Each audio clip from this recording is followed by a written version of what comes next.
Das Rad roch nach Holzöl, das war das Erste. Bevor das Haus richtig erwacht war, bevor die Mutter die Küche aufgemacht hatte und die Stimme anfing, schon in dem Moment, wo Lisbeth auf dem Hocker vor dem Spinnrad saß, die Hände im Schoß, der Morgen noch grau und unentschlossen hinter dem Fenster. Dieser Geruch, warm und dunkel und ein wenig süßlich, die Art Geruch, der nicht aus Holz stammt, sondern aus Händen, die das Holz jahrelang gepflegt haben. Lisbeth wollte nicht spinnen. Das war kein Geheimnis in diesem Haus, kein Widerspruch, der sich erst am Ende des Tages offenbarte. Es war von frühmorgens eine vollständige, erschöpfende Tatsache. Die Sonne war noch nicht ganz oben. Das Rad stand 3 Handbreit entfernt. Die Hände der Mutter bewegten sich schon, flickten schon, ordneten schon. Lisbeths Hände lagen im Schoß. Man hätte fast sagen können, das Mädchen hatte eine Meinung. Gestern wollte es nicht. Vorige Woche auch nicht. In dem Monat davor kein einziger Faden, kein einziges Pfund Garn. Die Mutter hatte argumentiert, gemahnt, gebeten, befohlen. Das Rad stand, das Rad wartete, das Rad roch nach Holzöl. Lisbeth bewegte die Hand, einen halben Zentimeter. Zum Rad hin, dann nicht. Die Hand lag wieder im Schoß. Und Lisbeth guckte aus dem Fenster, wo der Himmel grau und ruhig und fernab von allem Spinnen war. Irgendwo auf der Straße bellte ein Hund. Die Mutter sprach. Den Ton kannte Lisbeth. Er begann immer tief und ruhig, behielt die Form von Vernunft und dann, mit der Zeit, wurde er etwas anderes. In 10 Minuten würde das Gespräch einen anderen Charakter haben. In 10 Minuten hatte es meistens keinen Sinn mehr zuzuhören. Die Mutter arbeitete immer. Die Hände der Mutter kannten keine Ruhe, auch wenn der Rest ruhte. Die Finger flickten, griffen, ordneten, griffen weiter. Arbeit war die Sprache, die die Mutter kannte. Und Lisbeths Schweigen vor dem Rad war in dieser Sprache eine deutliche Aussage. Die Mutter sagte, Lisbeth, nicht mehr der ruhige Ton. Lisbeth drehte den Kopf, kurz, dann wieder zum Fenster. Die Mutter sprach über Zeit, über Flachs, der nicht wartete, über Hände, die jung waren und es nicht immer blieben. Lisbeth kannte diese Sätze in der Reihenfolge, kannte die Pausen dazwischen. Sie ließ sie an sich vorbei. Das Holzöl roch nach seinen Händen. Das dachte Lisbeth nicht, nicht so, nicht in Worten. Ihr Vater war weg seit dem Webstuhl, seit dem Morgen mit der Mechanik, seit Lisbeth 7 war.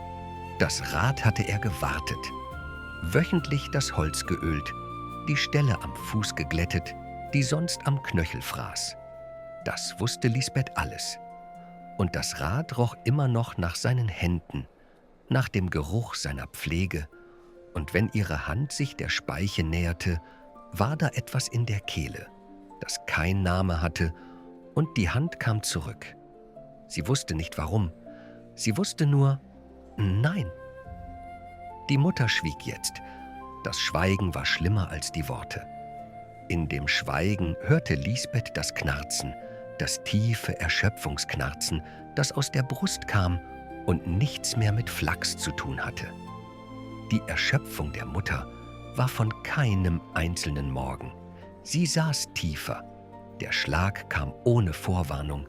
Eine flache Hand, echter Schmerz, ein Moment der Entgleisung aus langer Erschöpfung heraus. Nicht brutal, echt. Lisbeth saß und dann war da die Wange und die Stille danach, kurz, vollständig. Dann weinte Lisbeth, laut. So laut, dass die dünnen Wände es weitergaben.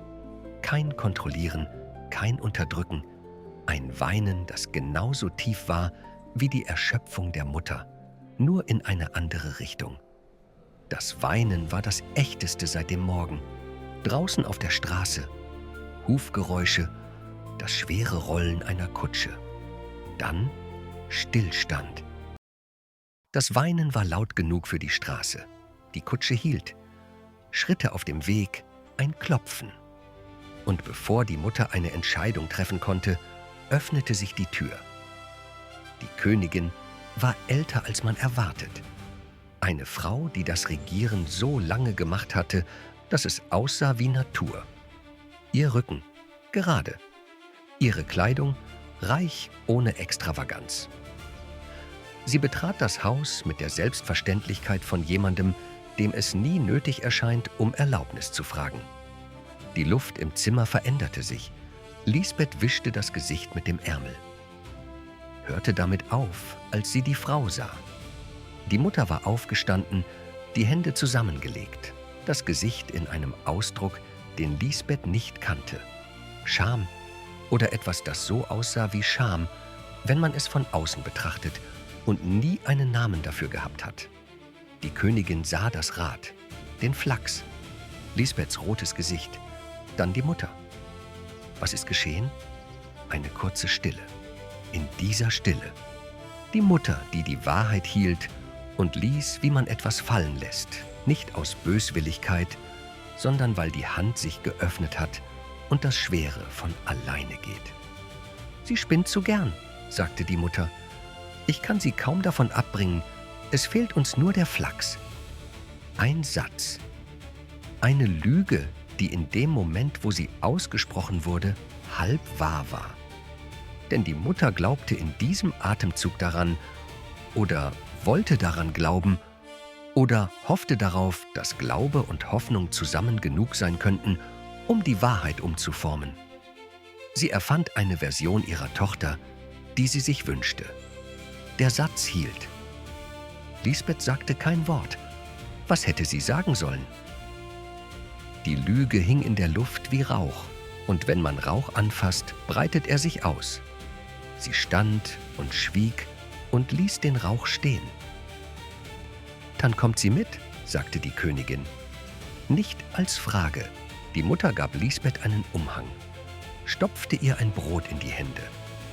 Dann stand Lisbeth auf der Straße, und die Kutsche war größer als alles, was sie je in der Nähe gesehen hatte, und hinter ihr die Tür und die Mutter, die in der Tür stand.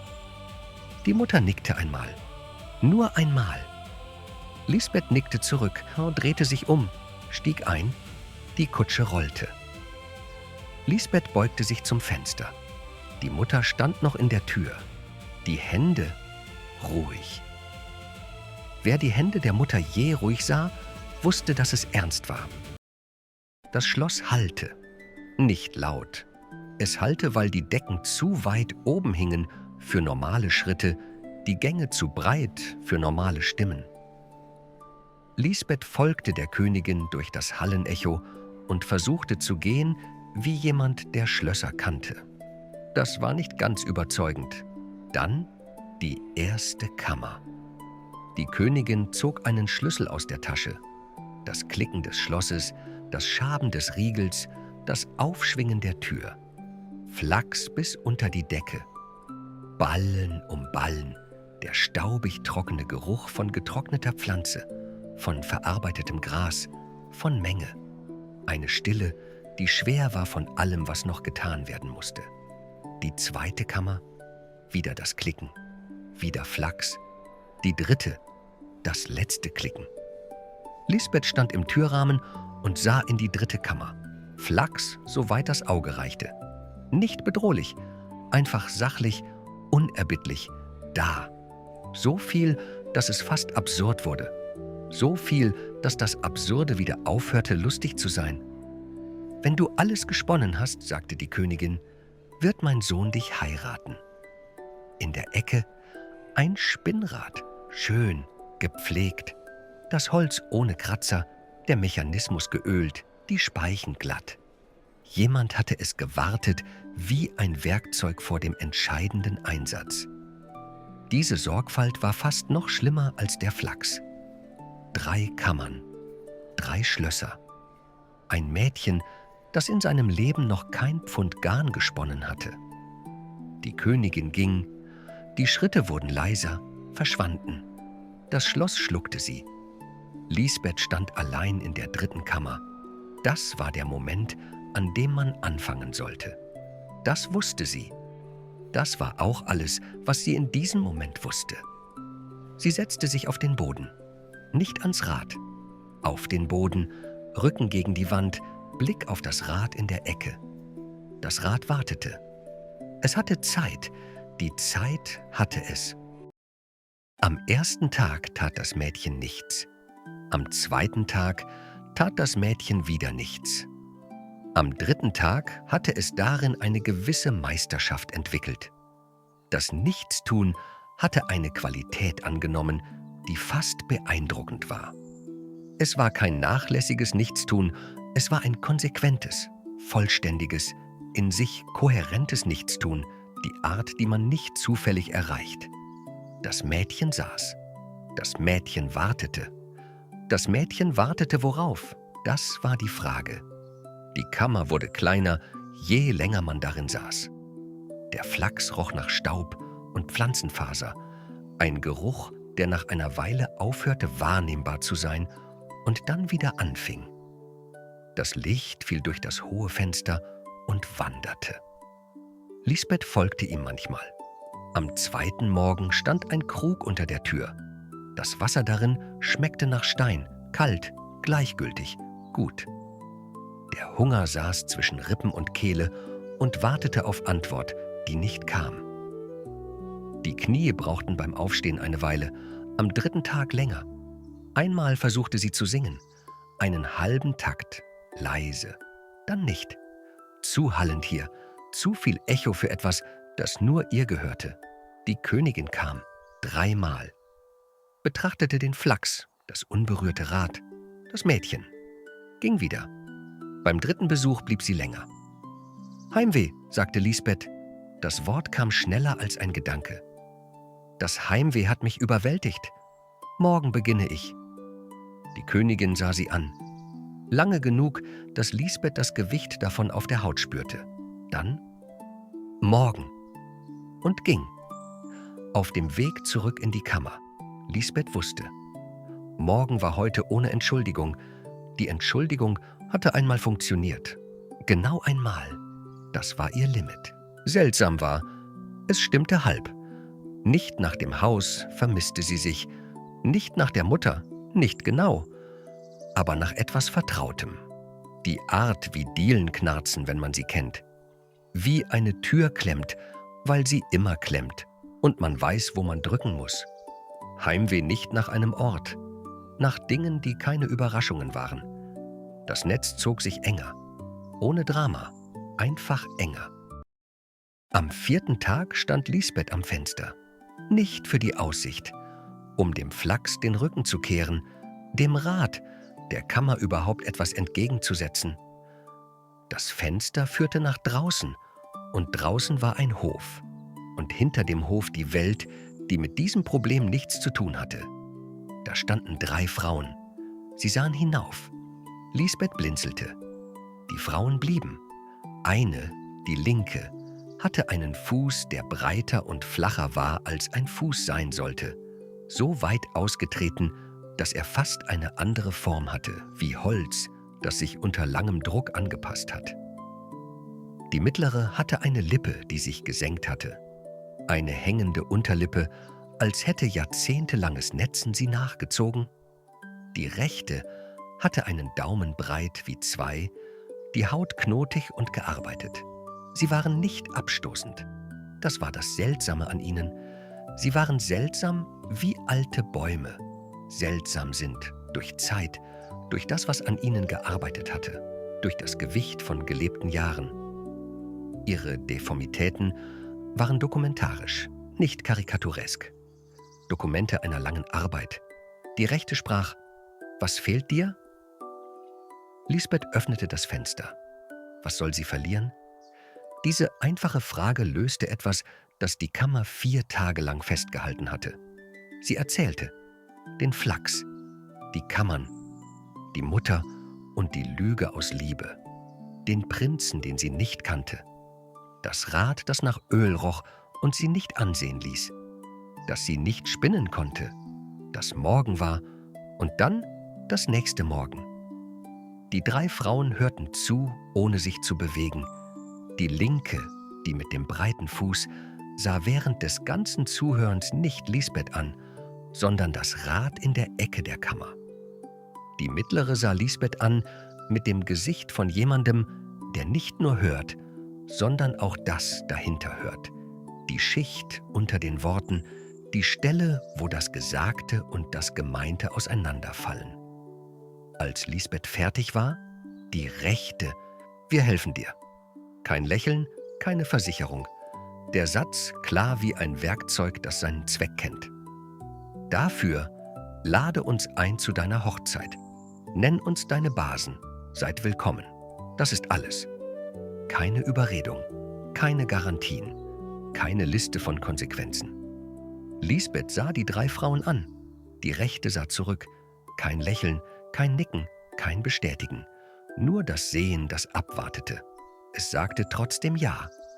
Die 3 Frauen nickten einmal, alle gleichzeitig. Dann, morgen früh, lass uns herein. Die Linke drehte sich zuletzt vom Rad weg. Einen kurzen Moment, bevor sie ging, sah sie doch noch hinauf zu Lisbeth. In diesem Blick keine Freundlichkeit, keine Fremdheit. Etwas Älteres. Die Erkenntnis von jemandem, der diesen Moment kennt. Das Mädchen am Fenster, das Ja sagt, weil es keine andere Richtung mehr gibt. Sie kannte ihn. Sie hatte ihn selbst erlebt, irgendwann in einer anderen Zeit. Lisbeth schloss das Fenster. Die Schultern senkten sich, langsam, fast ohne ihr Dazutun. Erst dann, erst als die Luft vollständig heraus war, bemerkte sie, wie wenig sie seit dem Morgen geatmet hatte. Beim ersten Morgengrauen klopfte es. Lisbeth öffnete die Tür der ersten Kammer und die 3 Frauen traten ein. Sofort, ohne Betrachtung, ohne Aufwärmen. Die Linke setzte sich ans Rad, die mittlere trat neben sie und zog den Faden auf. Die Rechte stand am Flachs und löste den ersten Ballen, die breiten Daumen geschickt und präzise. Das Rad begann. Das Geräusch war anders, als Lisbeth erwartet hatte, gleichmäßig, fast hypnotisch. Das Summen der Speichen, das rhythmische Klopfen, wenn der Faden wechselte, das leise, feuchte Netzen der Lippe am Faden. Produktivität, die nicht triumphierte. Sie war einfach da, wie Regen, der fällt, weil das die Aufgabe ist. Flachs wurde Garn. Garn, das auf den Boden fiel, fein und fest und gleichmäßig, mehr als Lisbeth in einem Monat gesponnen hätte, wenn sie spinnen könnte, was sie nicht konnte. Sie stand dabei, versuchte einmal zu helfen, trat zum nächsten Flachsballen, wollte ihn heranzuschieben. Die Rechte schüttelte den Kopf. Einmal, ohne Worte, kein Tadel darin, keine Strenge. Nur, nein, nein, das brauchen wir nicht von dir. Lisbeth setzte sich auf den Boden. Das war seine eigene Art Qual, dabei zu sitzen, während andere für einen arbeiten. Die Arbeit wurde getan, das wusste sie. Das Garn fiel auf den Boden, die Kammer wurde leerer, das Problem löste sich durch Hände, die nicht ihre waren. Gerettet. Sie war gerettet. Und der Stein in der Brust wurde schwerer, nicht leichter. Die mittlere sah sie einmal an, über den Rand der Arbeit hinweg, während die Hände weiterarbeiteten, ohne zu stocken. Das Sehen, ruhig, vollständig, ohne Urteil. Lisbeth guckte weg. Sie lernte beim Zusehen nicht das Spinnen, aber das Wissen, das in den Händen der 3 Frauen saß.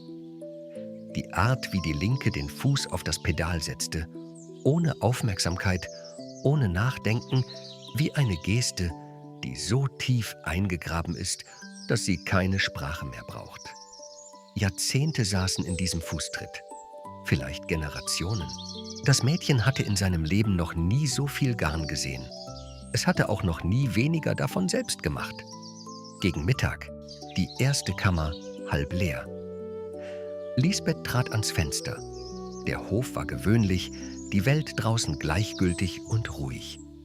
Dann drehte sie sich um und sah die 3 Frauen bei der Arbeit, die alten Hände, die gesenkte Lippe, die Deformitäten, die Dokumente von jahrzehntelanger Arbeit waren, für ein Mädchen, das nicht spinnen konnte und nie hatte spinnen wollen. Eine Schuld. Das war der richtige Begriff. Nicht Schuld für die Faulheit. Eine Schuld, die persönlich war, die diese 3 Frauen betraf, die hierher gekommen waren und arbeiteten und dafür nichts wollten, außer einem Platz an einem Tisch und einem Satz »Willkommen«. Das Garn auf dem Boden war schön, fest und gleichmäßig. Gut. Lisbeth berührte es einmal, vorsichtig, die Fingerspitzen auf dem Faden. Die Rechte sah es, nickte, fast unmerklich.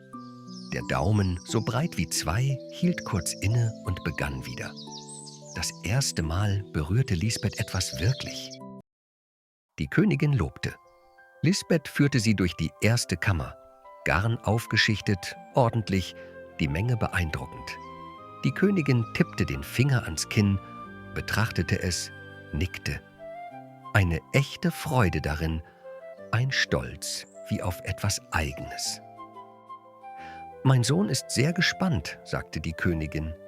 Lisbeth lächelte. Das kostete nichts, das Lächeln. Es hatte die Form von dem, was es sein sollte. Darunter die 3 Frauen, die sie gebeten hatte, sich zu verstecken, wenn die Königin kam. Die 3 Frauen, die das getan hatten, ohne Kommentar. Die Nächte, das Rad in der 2. Kammer, dann in der 3. Das Geräusch zog durch die Wände, gleichmäßig, zuverlässig, ein Rhythmus, der nicht schlief. Lisbeth lag auf dem kleinen Bett in der Kammer daneben und hörte es, und der Klang war ruhig und auch ein Vorwurf, und beides stimmte. Kammer für Kammer, der Flachs weniger, das Garn mehr. Am letzten Abend, die 3. Kammer fast leer, das Ende erkennbar, traten die 3 Frauen zu Lisbeth. Die Rechte sprach: »Vergiss nicht, was du versprochen hast.« Nicht als Drohung. Keine Drohung lag in ihrer Stimme, kein Unterton von dem, was passiert, wenn nicht. Nur die Tatsache. Tatsachen brauchen manchmal Worte, weil sie sonst in den ruhigen Stunden wegleiten. »Ich vergesse es nicht«, sagte Lisbeth. Die 3. sah sie an. Dann kurzes Nicken. Dann waren sie weg.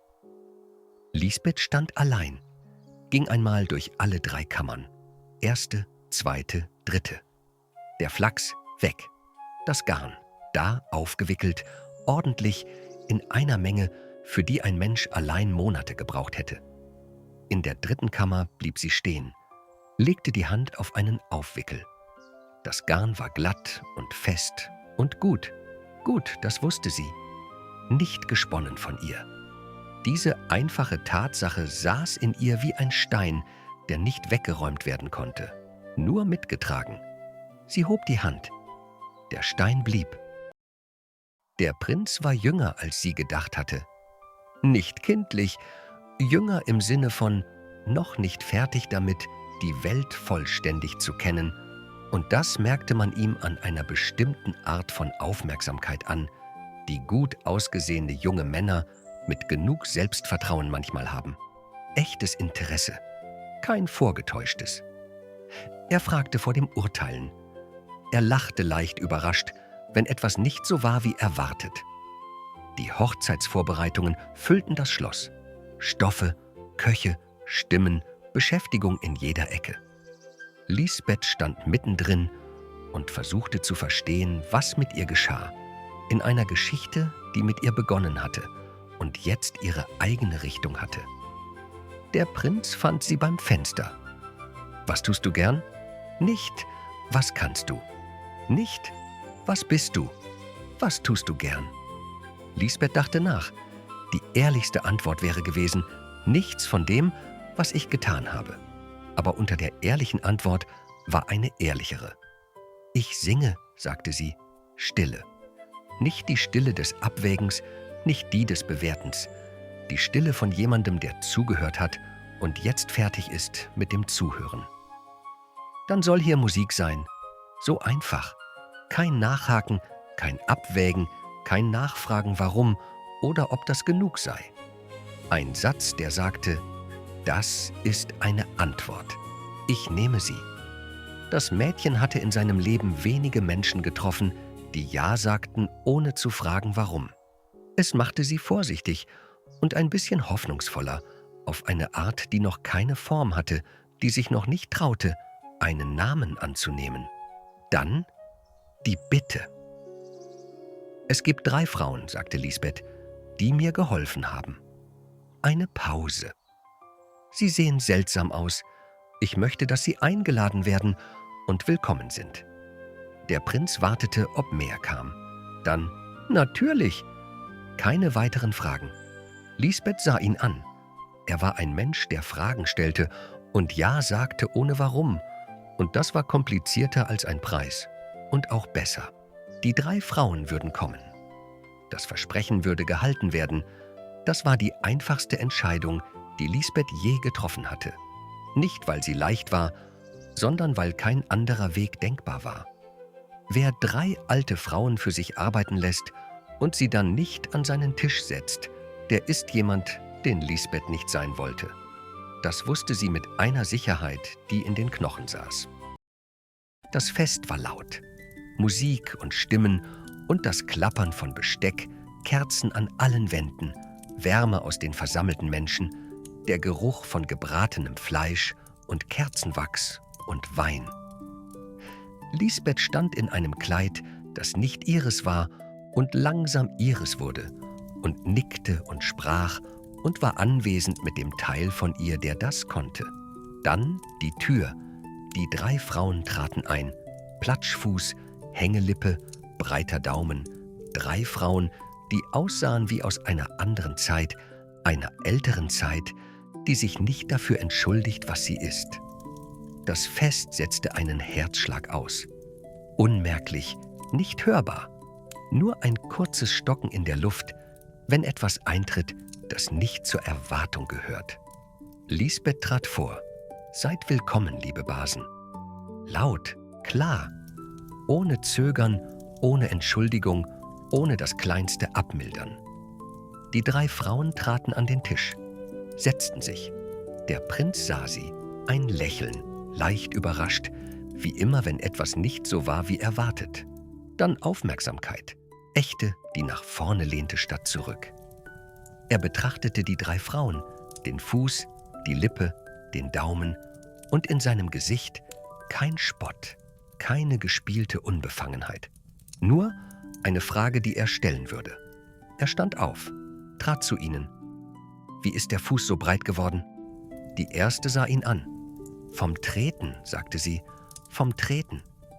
Kein Mehr, keine Erklärung, keine Einladung zur weiteren Frage.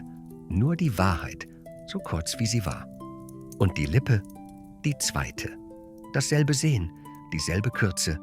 Vom Lecken, vom Lecken. Und der Daumen? Die dritte drehte den Daumen ins Licht, die Haut knotig, die Form verändert, unbestreitbar und ruhig. Vom Fadendrehen, vom Fadendrehen.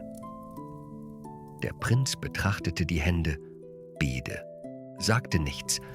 Dann drehte er sich um. Lisbeth sah sein Gesicht. Nicht schockiert, nicht mitleidig. Etwas Entschlosseneres, das von innen nach außen kam. Die Art von Entschlossenheit, die man nicht lernt, nur hat. Die Überzeugung, die man nicht nachzuvollziehen braucht, weil sie einfach wahr ist. So soll mir nun und nimmermehr meine schöne Braut ein Spinnrad anrühren. Der Satz hing in der Luft. Das Fest lief weiter, Stimmen, Musik, das Leben des Festes, das sich nicht um einen Satz schert. Aber um diese Gruppe herum eine kleine Stille und in ihr dieser Satz. Das erste Mal, dass jemand Lisbeth etwas erließ. Nicht forderte, nicht bedang. Er ließ. Der Königssohn hatte wenige Entscheidungen dieser Art getroffen. Die mittlere, die mit der gesenkten Lippe, sah Lisbeth an. Über das Fest hinweg, quer durch den Lärm, kurz und vollständig. Dann ein Nicken. Einmal. Nur einmal. Die Schuld war bezahlt. Die 3 Frauen aßen. Die erste still, wie immer. Die zweite hörte dem Gespräch um sie herum zu, mit dem Gesicht von jemandem, der zu viel hört und nichts davon versteckt. Und die dritte, die Sprecherin, die direkteste, die Ja oder Nein sagte und nie bat, lachte einmal, kurz, unvorbereitet, über etwas, das jemand am Tisch sagte. Ein echtes Lachen, das sie selbst überraschte. Man hatte das Gefühl, sie lachte selten. Später, viel später, als das Fest leiser geworden war und die Kerzen tief gebrannt hatten, stand Lisbeth allein. Das Schloss hatte Spinnräder. Natürlich, eine Königin, ein Schloss, eine Welt, die Fleiß für Tugend hielt. Die Räder standen in Gängen, in Gemächern, überall dort, wo jemand entschieden hatte, dass es gut sei, wenn die Frauen des Schlosses an etwas erinnert wurden. Lisbeth blieb vor einem stehen. Das Holz roch nach Holzöl, warm und dunkel und ein wenig süßlich. Der Geruch seiner Hände, der nie aufgehört hatte, seiner zu sein, der in jedem gepflegten Holz steckte, das jemand jahrelang mit denselben Händen gehalten hatte. Die Hand bewegte sich, dann nicht. Nicht, weil der Prinz es ihr verboten hatte, weil sie es entschied. Ein Verbot wäre eine Kammer mit einem Schlüssel in fremder Hand gewesen. Diese Entscheidung war ihre eigene. Sie ließ die Hand sinken, trat einen Schritt zurück. Das Rad stand, wie es immer gestanden hatte, und wartete auf niemanden mehr. Dann sang Lisbeth. Leise, einen halben Takt, dann mehr, eine Melodie ohne Worte, die sie seit Jahren nur allein hatte, in Momenten, wenn kein Echo zuhörte. Hier ein langer Gang, hohe Wände. Das Echo kam trotzdem, aber es störte nicht. Es antwortete. Draußen, irgendwo über den Dächern, der erste Schnee des Jahres vielleicht, oder nur die Ankündigung von Kälte, die sich zusammenzog. Das Fenster am Ende des Ganges beschlug. Drinnen, warm. Irgendwo, nicht weit und weit entfernt, saß eine Mutter. Die Hände arbeiteten. Morgen würde Lisbeth ihr schreiben, nicht viel, nur, ich bin hier, mir geht es gut. Die Mutter würde lesen und die Hände würden einen Moment stillhalten. Nur einen Moment. Dann würden sie weiterarbeiten. Die 3 Frauen waren in der Nacht gegangen. Keine Worte, kein Abschied, nur das Nicht-mehr-Dasein, das zu Wesen gehörte, die kommen und gehen, ohne die Welt um Erlaubnis zu fragen. Das Versprechen war gehalten. Etwas Echtes hatte begonnen, auch wenn es noch keinen Namen hatte. Lisbeth sang einen weiteren Takt. Unten auf der Treppe ein Schritt, dann noch einer. Sie sang weiter. Der Schritt näherte sich, langsam, ohne Eile, wie jemand, der nicht stören, aber ankommen will. Dann die Tür am Ende des Ganges, die Tür, die sich öffnete und Licht brachte. Und der Prinz, der in der Tür stand und wartete, bis der Takt fertig war. Er sagte nichts, hörte zu. Sie sang den Takt zu Ende. Das war der Anfang. Wenn dich diese Geschichte berührt hat, dann bist du genau richtig hier. Regelmäßig erwacht ein neues Märchen zum Leben. Neue Stimmen, neue Welten. Abonniere diesen Kanal, damit du keines davon verpasst. Und wenn du jemanden kennst, dem diese Geschichte gefallen hätte, teil sie mit ihm. Manche Geschichten sind zu schön, um sie alleine zu hören,